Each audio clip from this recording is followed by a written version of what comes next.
Et là, elle sourit, elle attend et on aurait dit une partie d'échecs et ça a duré exactement alors je sais que je suis marseillaise, on va se dire: «Non, c'est pas vrai», mais ça a duré 3 heures et demie, en fait, la négo sur un bureau et c'était la quatrième dimension pour moi, mais OK, c'était intéressant. Hello, bienvenue sur le podcast des Leaders sans frontières, le podcast où nous partons à la rencontre des meilleures pratiques managériales et entrepreneuriales, inspirées des différences culturelles et de l'international. Je m'appelle Paul Tressens et vis au Vietnam depuis 2022. En créant ce podcast, mon ambition est de vous aider à élargir votre champ des possibles et appliquer des méthodes venues d'ailleurs dans votre quotidien. Je vous souhaite un bon voyage avec notre invité pour un nouvel épisode des Leaders sans frontières. Bonne écoute! Bonjour Christine, bienvenue dans le podcast des Leaders sans frontières. Je suis ravi de t'accueillir pour un nouvel épisode. Bonjour Paul, enchantée, enfin, ravie d'être là moi aussi. Ce que je te propose pour commencer cet épisode, c'est que tu te présentes, tu nous dises d'où tu viens en France et résumer rapidement ton parcours et nous expliquer tes fonctions actuelles. Alors en général, quand on me demande de me présenter, je dis, je m'appelle Christine Risato Corcodilos, je travaille chez Gros Piron International et je suis déménageuse. Donc ça fait rire tout le monde. Je viens de Marseille, donc je pense que ça s'entend un petit peu à l'accent. J'habite à Dubaï depuis 17 ans et je suis déménageuse. En fait, je représente, une société de déménagement et de relocation, Gros Piron International, à Dubaï et aux Émirats arabes unis. Ok, super. On va y revenir justement sur ton métier de déménageuse, comme tu le dis. Dans un premier temps, on va s'intéresser aux différences culturelles et à ton expatriation. Est-ce que justement, tu peux m'expliquer l'histoire de ton expatriation? Pourquoi tu es partie au Moyen-Orient? Alors, j'avais, 30 ans à peu près et depuis super longtemps, envie de partir à l'étranger. Je m'étais renseignée sur les, VIE, quand j'avais 28 ans. Je crois que j'avais juste passé de quelques mois, la date fatidique pour être un VIE. Et donc du coup, il me fallait une autre opportunité. À l'époque, je travaillais à Marseille dans les téléphones portables chez Avenir Télécom et j'avais déjà envie de partir, en fait et il se trouve que j'ai 2 amies qui étaient elles aussi dans les téléphones portables, Marie et Stéphanie et elles étaient installées à Dubaï et elles m'ont dit de venir à Dubaï pour, travailler ici et je suis venue une fois en vacances. D'accord. J'ai adoré. À l'époque, Dubaï, personne savait vraiment où c'était. Pendant longtemps, on m'a demandé si j'étais voilée, si j'avais le droit de conduire, parce qu'ils pensaient tous que j'étais en Saoudi. Et en fait, je suis venue en vacances, j'ai adoré et l'année d'après, j'ai accepté un job ici, dans les téléphones portables. Ensuite, l'expérience à Dubaï, ça a été assez, original dans le sens où, Dubaï, à la différence, de la France, tu as pas vraiment une étiquette, en fait. Tu peux faire du téléphone portable, ce que j'ai fait, du trade.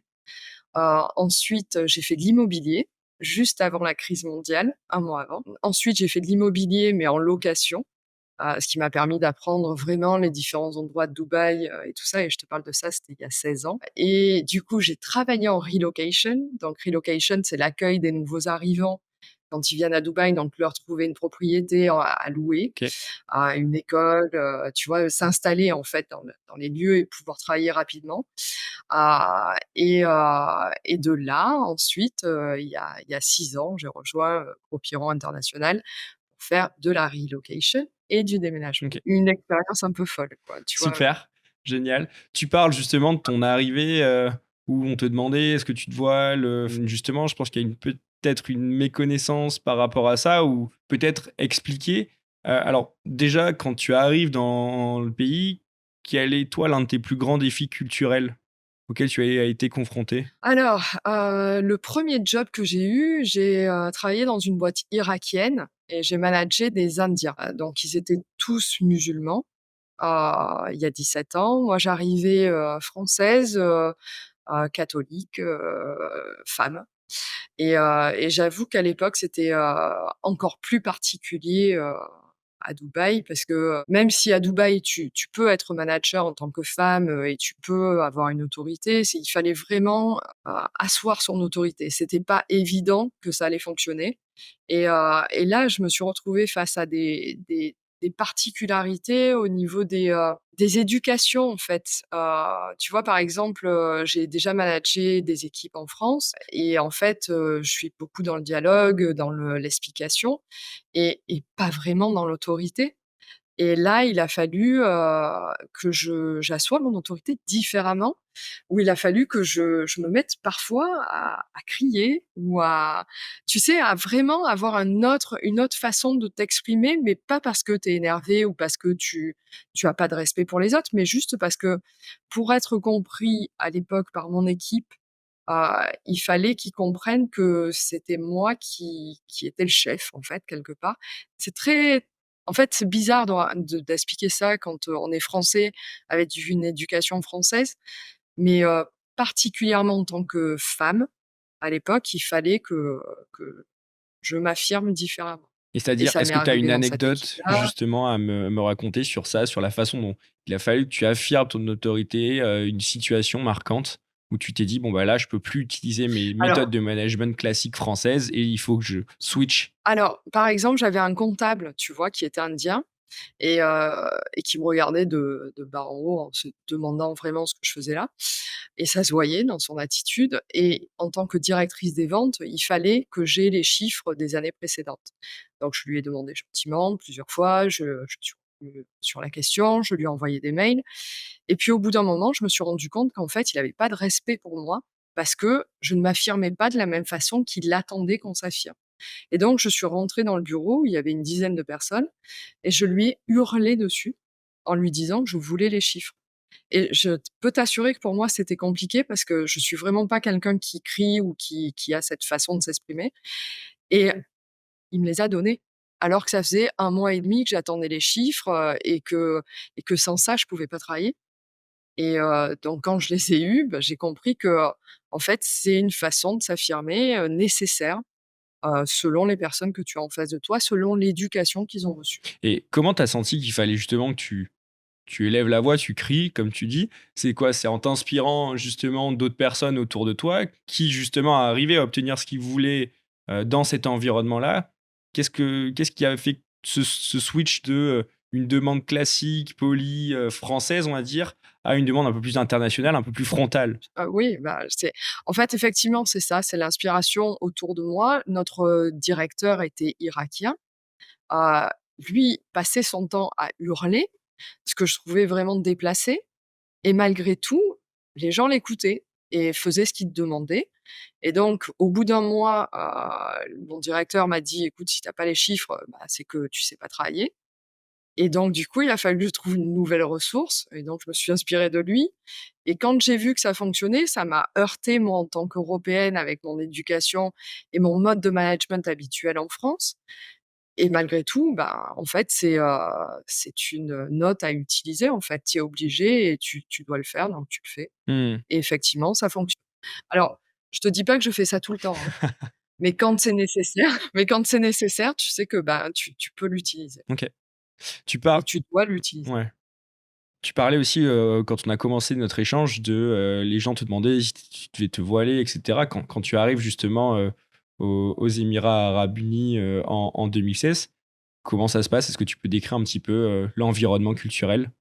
Où tu parles justement de la place de la femme dans la société, enfin, dans une société au terme entreprise. Est-ce que tu peux, parler de, ton positionnement plutôt dans la société, en général? Oui, alors, moi je viens de Marseille, donc du coup, en venant dans un pays musulman, je me suis dit: «Bon, les femmes vont être, soumises, elles vont être mises de côté». Enfin, tu vois? J'avais un peu cette idée-là parce que vraiment à l'époque, on parlait pas beaucoup de Dubaï et en fait, pas du tout.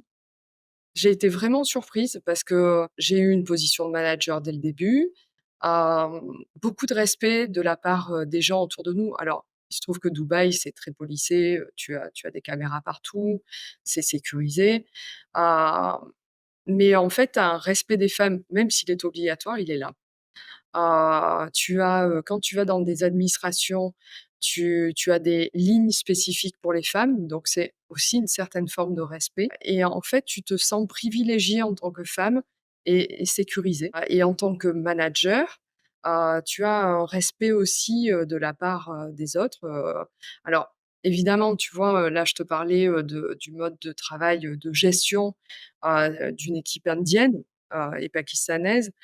Heu, Ici à Dubaï, on a tellement de nationalités qu'en fait, tu n'agis pas de la même façon avec les uns et avec les autres. C'est pas du tout, en fait, c'est pas: «Ah tiens, il est de telle nationalité, je vais réagir comme ça». Mais quand tu as une certaine nationalité, ça veut dire qu'il a été élevé d'une certaine façon et donc il a des références différentes de toi. Donc tu peux te dire qu'éventuellement, il va être comme ça. Après tu adaptes évidemment. Il y a certains Indiens qui sont pas gérés de la même façon. Et les Philippins aussi sont différents. On a des Philippins, on a des Indiens, on a des Libanais, on a des Français, des Américains, des Anglais. En fait, c'est vraiment très, très différent et chacun est à aborder de façon différente. Donc c'est ce que j'ai fait au fur et à mesure. Heu et en fait, il y a beaucoup plus de clichés ici et vu que la parole est libérée ici, les gens se disent les choses. C'est-à-dire, tu vois, en France, tu as des lois qui t'empêchent de dire certaines choses, comme par exemple, une fois, j'étais allée à un entretien d'embauche pour une grosse société à Dubaï, internationale et j'avais rencontré le directeur des ressources humaines. Après avoir rencontré le directeur non, d'abord le directeur des ressources humaines qui me dit: «OK, ça va très bien se passer, vous allez rencontrer le directeur export». Donc le directeur des ressources humaines était libanais. Je rencontre le directeur export qui est pakistanais et à peine je rentre dans son bureau, il me regarde, il me fait: «Non». Je dis: «Comment ça, non?» Donc je m'assois parce que bon, je suis quand même commerciale à la base. Donc je m'assois et je lui demande, je lui dis: «Mais, je comprends pas» et il me dit: «Non, parce que vous êtes une femme» et là, tu vois, c'est énorme parce que c'est le genre de choses que tu n'entends pas en France et quand bien même le directeur va peut-être le penser, jamais il va te le dire.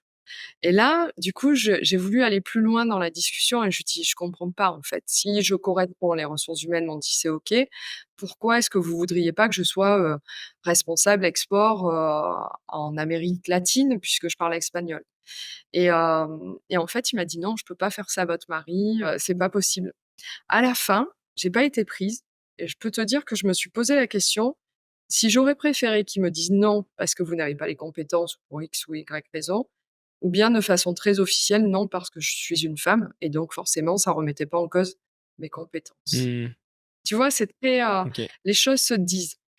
J'ai travaillé aussi avec des Américains et les Américains me regardaient, ils me disaient: «Ah toi, cigarette et café, c'est normal, tu es française et tu aimes les vacances». Du coup, tu es là: Les «OK». clichés, ouais. C'est OK, très cliché et tu fais avec. OK. Tu parles justement de cette multiculturalité, de ta position, de manager, de directrice, dans cet environnement international qui peut être très cru, de la position de la femme dans le management justement. Comment est-ce que toi, en tant que manager, tu fais, pour prendre en compte également les différences culturelles? Tu en as parlé un petit peu sur la façon de s'affirmer, mais moi là, je suis plutôt dans la cohésion, c'est-à-dire tu dis on a des Philippins, des Libanais, des Américains, des Français.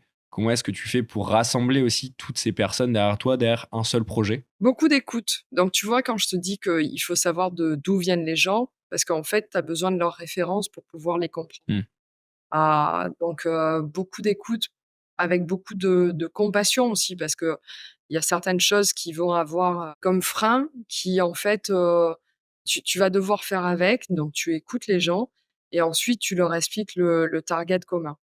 Ah, En général, ça fonctionne, parce qu'en fait, même si on est, de différentes nationalités et tout, on comprend tous l'objectif et ici à Dubaï, on a vraiment tous un target de motivation de travail, tu vois? C'est un peu le c'est amusant parce que c'est un pays, musulman et en même temps, tu as beaucoup le yes you can américain.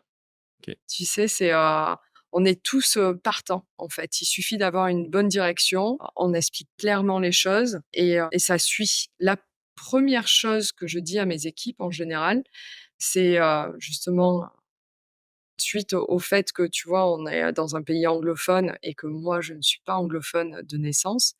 Je leur dis toujours: «Vous savez, heu, la difficulté que nous avons, c'est que nous venons tous d'un pays différent, qui n'est pas forcément anglophone à notre naissance. Enfin, on ne parle pas tous anglais à notre naissance et donc vu que c'est notre deuxième langue, on peut se tromper quand on parle. On peut utiliser un mot pour un autre, on peut utiliser, une phrase pour une autre, enfin, tu vois, des expressions et si jamais un jour je dis quelque chose qui vous heurte parce que vous pensez que la façon dont je l'ai dit, c'est pas correct, venez m'en parler. Parce que moi, mon idée, c'est vraiment pas de vous choquer, de vous heurter. C'est peut-être que j'ai pas utilisé le bon mot. Parce qu'il faut toujours prendre en compte que l'anglais, c'est pas ma langue de naissance et c'est pas forcément la leur. Mmh. Donc du coup, je peux même utiliser le bon mot, mais être mal comprise. Donc pour moi, ça, c'est vraiment fondamental et c'est un sujet que j'aborde dès qu'on commence à travailler ensemble. C'est je leur dis: «Ma langue natale, c'est le français, c'est pas l'anglais». Ouais, tout à fait. Et justement, comment est-ce que tu fais pour prendre des décisions et t'assurer qu'elles sont comprises et appliquées par tes équipes? En général, je leur demande de rephraser. OK. Ce, donc Reformuler, ouais. j'essaye individuellement, hein, de reformuler, de leur demander: «OK, alors, tu as compris? Oui, oui, oui». Alors en général, on va dire oui forcément, parce que et puis je leur dis: «OK, bon, bah, alors est-ce que tu peux me réexpliquer, en fait, dans tes termes comment, que j'ai expliqué et comment tu vas t'y prendre?» Et comment ils le prennent quand tu et leur demandes de réexpliquer? Parce que ça peut être tu peux réagir en défiance, comme tu peux réexpliquer si tu as pas tout à fait compris. Mais vu que au Moyen-Orient, j'imagine que c'est peut-être comme en Asie, le oui est aussi une façon très polie de répondre. Tu peux Ils peuvent être aussi également un peu frustrés ou je remis dans leur retranchement. alors Enfin, alors vu qu'au début, quand je commence à travailler avec eux, je leur explique que moi, l'anglais, c'est pas forcément mmh, ma langue et que, en fait, ma façon de penser, elle est plus française qu'anglaise, ça les choque pas parce que je me suis moi-même mis en position de dire: «C'est pour moi, en fait. Si vous rephrasez, c'est aussi pour qu'on se comprenne bien». C'est très important, qu'on se comprenne bien et ça, c'est un point dès le début que je mets, je que je discute dès le début où je leur dis: «Il faut qu'on se comprenne» et donc du coup, ils sentent bien que c'est pas pour les mettre mal à l'aise, c'est vraiment pour qu'on arrive à se comprendre et avoir, un objectif commun. OK. Tu es passé par différents postes, durant ta carrière. À chaque fois que tu arrives dans un nouvel environnement, qu'est-ce que tu mets en place comme méthode pour prendre tes fonctions justement? Tu parlais de ce premier discours, auprès de tes équipes. Est-ce qu'il y a d'autres choses que tu mets en place quand tu arrives dans un nouvel environnement? En général, j'aime voir comment les gens travaillent. Tu sais, c'est un peu comme un audit. C'est-à-dire que j'arrive, je me positionne pas, je suis pas avec un caractère, où, je mets le poing sur la table, tu vois? Justement, je crie pas, je suis pas dans l'autorité et j'aime beaucoup voir comment les gens travaillent pour, voir les améliorations possibles. Donc, il y a pas de jugement. Je suis pas dans le jugement, je suis là dans l'amélioration. Donc, je regarde comment ils travaillent, que ce soit, je l'ai vu, que ce soit dans le téléphone portable, tu vois? Le téléphone portable, ce que j'avais noté à l'époque, c'était qu'il manquait il manquait des entrepôts sécurisés dans le monde pour pouvoir, procéder aux vérifications et ensuite au paiement. Donc c'est ce que j'avais développé ensuite, tu vois? Pour aider l'équipe, à mieux vendre. Dans l'immobilier, je m'étais rendu compte que la plupart des gens qui représentaient un quartier, ne le connaissaient pas forcément, n'y vivaient pas, ils vivaient beaucoup plus loin et donc du coup, tu vois, c'est quelque part, je réinvente pas l'eau chaude, mais c'est juste parce que souvent quand on travaille, on a le nez dans le guidon et on se rend plus forcément compte de ce qu'on fait bien ou mal et on n'arrive plus à améliorer parce qu'on fait toujours la même chose. Et donc, le fait d'arriver et manager une équipe et avoir cet esprit, cet œil extérieur, ça permet de voir, parfois très simplement, comment améliorer les choses et comment rendre leur travail plus simple et plus sympa. OK. Après, j'aime beaucoup l'esprit d'équipe aussi, justement dans cette capacité d'amélioration, parce que je pense vraiment que les gens, quand il y a un esprit d'équipe, viennent au travail différemment, apprécient de travailler ensemble et peuvent s'entraider et l'entraide pour moi, c'est fondamental dans le travail, que ce soit au niveau pro comme au niveau perso. On est tous là les uns pour les autres. Comment est-ce que tu arrives justement à créer cet esprit d'équipe? Parce que quand tu connais toi-même pas les gens avec qui tu commences à travailler, est-ce que tu mets en place des, je sais pas, team building, des activités particulières? Est-ce que c'est dans la façon de travailler toutes les semaines et au quotidien que tu as des modes de management où tu crées des cohésions et des synergies? Oui, c'est dans ma façon de manager au quotidien, en fait. C'est vraiment plus là-dedans. Alors au début, quand j'arrive, je crée pas l'esprit d'équipe, justement, j'observe. Je vois comment ça se passe entre les gens, et je laisse faire. Après, au bout d'un moment, je leur demande, en fait, souvent, je leur demande des interactions au niveau du travail. C'est-à-dire que, une personne qui, tu vois, quand, je suis dans la relocation, j'ai une personne qui book les propriétés, donc qui est en contact avec les agents et l'autre personne qui va sur le terrain pour faire visiter. Donc j'aime bien le fait que ce soit séparé parce que c'est plus efficace. En revanche, parfois, je demande à la personne qui va faire visiter les propriétés de booker les propriétés et celle qui book les propriétés de sortir. Parce que je pense que, c'est important de se mettre à la place de l'autre et je souris parce que je repense à un de mes managers quand j'étais à Marseille, Robert Siano, qui est toujours chez Avenir Télécom et à l'époque, on était à la riserie, tu vois? Il y avait 300 personnes, donc 100 personnes par étage, dans les téléphones portables et il avait décidé qu'on devait toujours aborder les choses d'une façon différente et une fois tous les 6 mois, je pense, il nous demandait, on restait sur le même étage, mais de prendre nos caissons de bureau Mmh. et de partir dans un autre département. Alors, on restait toujours dans le même job, mais on changeait de place pour ne pas rentrer dans des habitudes où au bout de quelques années, bah, c'est toujours ta place, ton point de vue, tes habitudes et en fait, le fait que ça se passait tous les 6 mois à peu près, bah, tu pouvais pas rentrer t'ankylosé. Tu étais obligé d'avoir un nouveau point de vue et donc bon, moi je le fais pas physiquement ici à Dubaï, tu vois? Je leur demande pas de changer de place, mais en revanche, je leur demande de changer de point de vue pour voir, comment travaille l'autre et peut-être même, en ayant un œil nouveau, y apporter des améliorations OK. et comprendre les difficultés du travail de l'autre aussi. Parce que des fois, c'est facile de se dire: «Elle a la vie belle parce qu'elle est dehors», tu vois? Tout à fait. OK. Justement, par rapport à toutes ces expériences qui ont commencé, dans le sud-est de la France, puis après, sur le Moyen-Orient, est-ce que tu as un challenge situationnel marquant de ta carrière à me raconter? Où, c'était une situation assez insolite qui t'a demandé d'aller chercher des ressources que tu n'avais pas l'habitude de mobiliser au quotidien? Tu veux dire en management ou en négociation? Je te laisse choisir, OK. tu peux même raconter les 2, ça Hem, sera très intéressant. alors je pense à une négociation une fois avec une Chinoise. OK.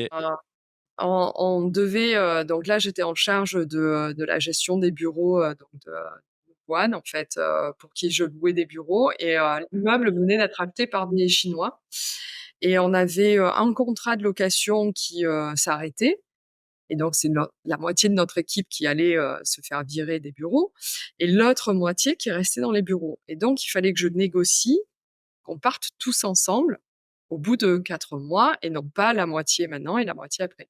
Et en fait, c'était assez étrange, quoi, parce qu'elle avait une façon de négocier que je qualifierais à la chinoise, mais bon, j'ai pas négocié particulièrement que, enfin beaucoup avec des Chinois, mais elle me lançait des pions. En fait, tu sais, comme une partie d'échecs. Elle me disait: «Bon, bah, si vous partez pas maintenant, nous allons mettre, des, pylônes de sécurité devant l'entrée». Et elle souriait et elle me regardait, elle attendait.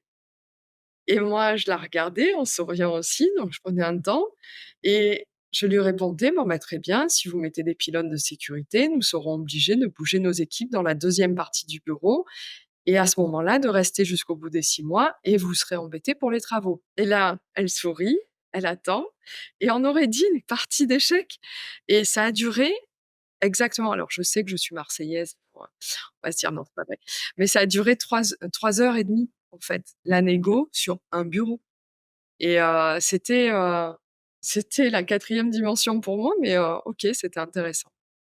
OK. Bizarre. Après dans les expériences, étranges au niveau management, je me souviens d'un moment où, je pars avec, une indienne qui travaille dans mon équipe à l'époque où j'étais dans les téléphones portables.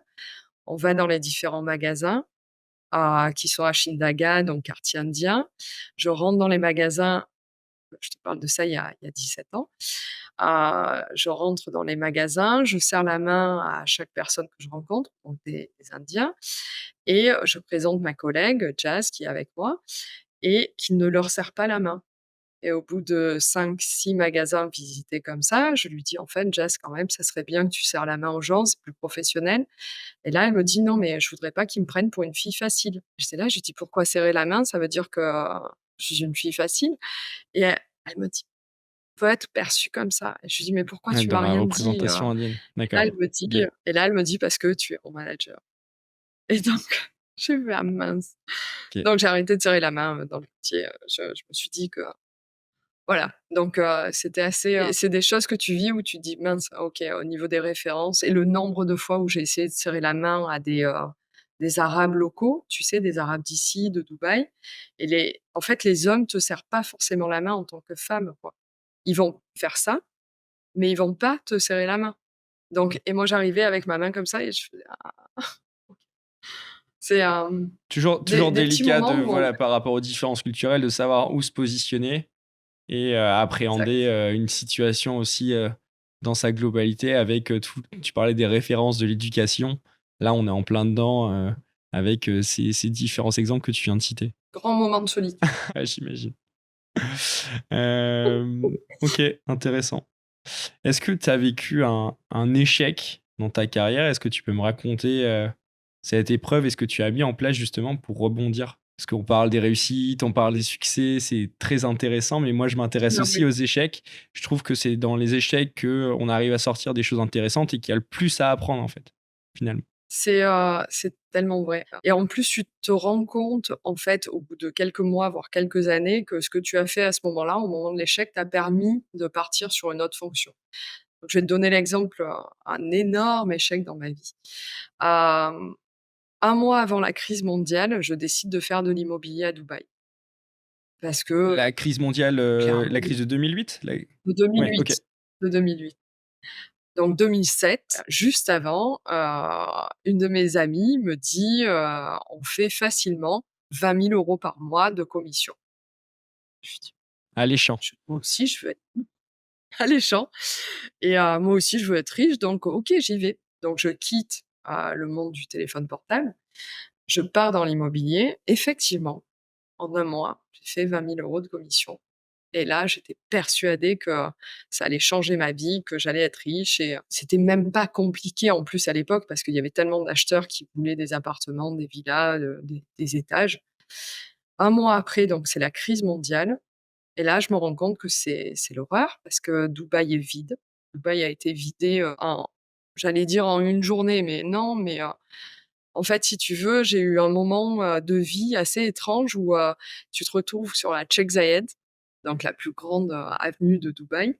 À ce moment-là, pour aller travailler, une journée avant, tu mets 1 heure et demie tellement il y a d'embouteillages pour aller, faire, 10-15 kilomètres et le lendemain, tu as l'impression d'être, I'm a Legend avec Will Smith. Tu n'as personne sur la route, où tu es tout seul sur la Sheikh Zayed et tu regardes autour de toi et tu te dis: «Qu'est-ce qui se passe, quoi?» C'est je où je suis et en fait, là, quand tu passes à la route de l'aéroport, tu te rends compte qu'il y a toutes les voitures abandonnées sur le bord de la route. Les gens qui avaient des crédits ont fui le pays et en fait, là, tu te rends bien compte que Dubaï, c'est 10 à peu près de la population locale et 90 d'expatriés et donc quand, pratiquement pas tous, mais quand, tu as au moins, 70-80 on va dire, de la population qui s'en va, tu as plus personne. OK. Et moi, j'étais dans l'immobilier et je savais plus quoi faire et je t'avoue que je pleurais un peu tous les jours à ce moment-là et c'était la crise mondiale, donc c'était pas forcément mieux en France et donc du coup, on a décidé de rester à Dubaï et là, j'ai fait de l'immobilier, mais au niveau locatif et donc j'ai appris puisque en un mois, j'avais vendu des biens, je savais même pas où ils étaient en fait, hein, clairement. Là, j'ai appris le métier, d'agent immobilier pour la location à Dubaï. J'ai appris les prix des marchés, j'ai appris les lois sur, les locations et en fait, en faisant ça pendant un an, ce qui me rapportait mais pratiquement plus rien, en fait. Je devais faire 1 000 € par mois, je travaillais 10 heures par jour, 6 jours par semaine. Je me motivais en me disant: «De toute façon, j'ai rien d'autre à faire que ça». Et en fait, c'est ce qui m'a permis d'apprendre ce métier, qui ensuite m'a permis de faire de la relocation et qui a permis en fait de de développer, en fait, mes connaissances, mon business, mon job, et à ce moment-là, pourtant, qu'est-ce que j'ai pleuré et qu'est-ce que je me disais: «Mais qu'est-ce que je fais là?» Et au final, c'est ce qui a fait ensuite ma force, quoi. Et puis quand tu passes par là, tu sais qu'en fait, tu peux passer par d'autres problèmes. Tu l'as déjà fait, tu sauras gérer. Très intéressant, super, expérience, douloureuse, j'imagine, mais c'est ce qui fait que tu en es là aussi aujourd'hui et tu parlais aussi de négociations, difficiles, de son histoire justement avec, une négociation, avec cette, Chinoise qui négociait avec toi. C'est aussi peut-être parce que tu es passé par ces moments-là que maintenant tu négocies, peut-être différemment? Absolument. Oui, tu as l'impression qu'en fait, quand tu as vécu des moments comme ça, que rien ne peut t'atteindre. Mmh. Que en fait, tu peux gérer n'importe quelle situation, compliquée ou pas.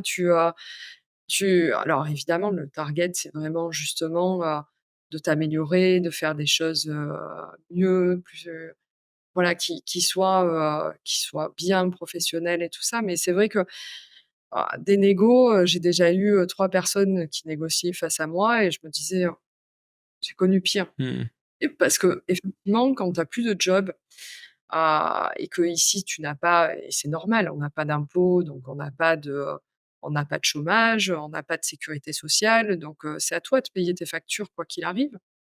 Donc si tu décides, de rester malgré tout, tu dois affronter ça et donc tu as la peur au ventre, un peu tous les jours de te dire: «Mais comment je vais faire?» Et tu le fais quand même. Mmh. Tu parles justement de stratégie de négociation avec, tout ce que tu as vécu dans ta carrière. Comment est-ce que tu fais aujourd'hui pour mettre en place une stratégie, de vente, par exemple, et te préparer à des négociations? Alors, je pense que je travaille beaucoup sur d'abord, alors c'est la façon dont je négocie, c'est que je travaille beaucoup, tu vois? Par exemple, pour Gros Piron, j'ai beaucoup travaillé sur la réputation. Avant même d'aborder les grosses sociétés pour, négocier des contrats avec elles, soit en déménagement ou en relocation.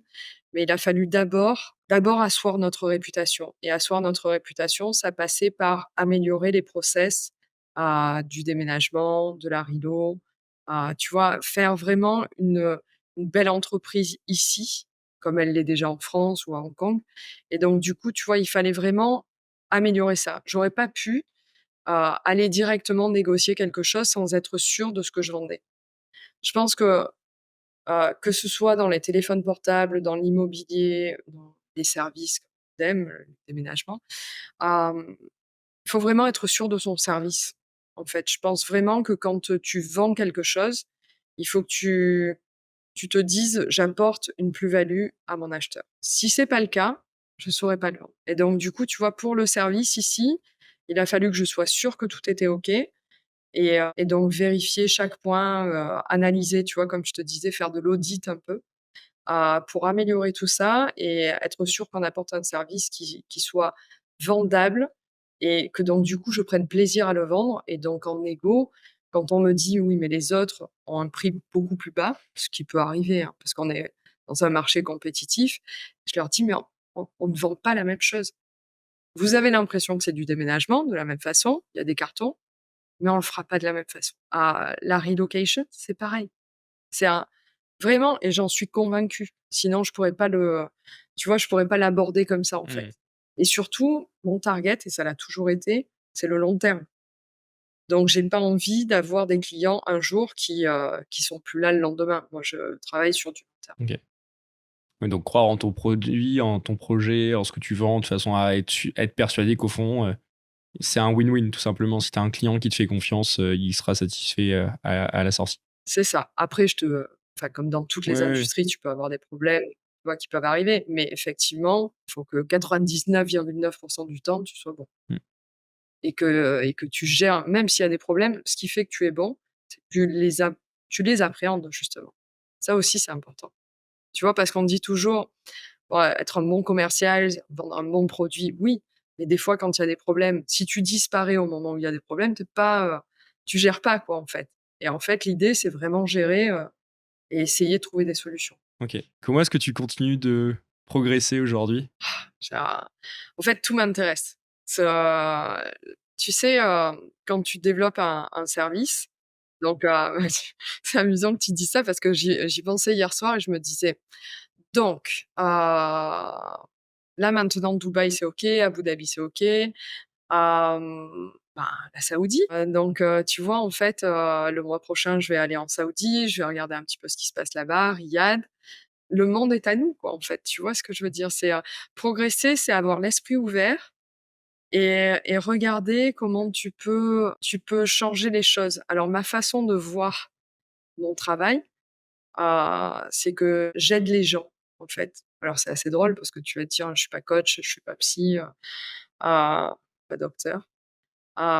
Mais j'aide les gens à changer de vie. Donc à déménager, à aller dans un nouveau pays, à arriver dans un nouveau pays et donc du coup, ma façon de voir les choses, c'est comment les aider au mieux, dans ce changement. Donc si je t'aide à Dubaï et à Abu Dhabi, pourquoi pas t'aider ailleurs?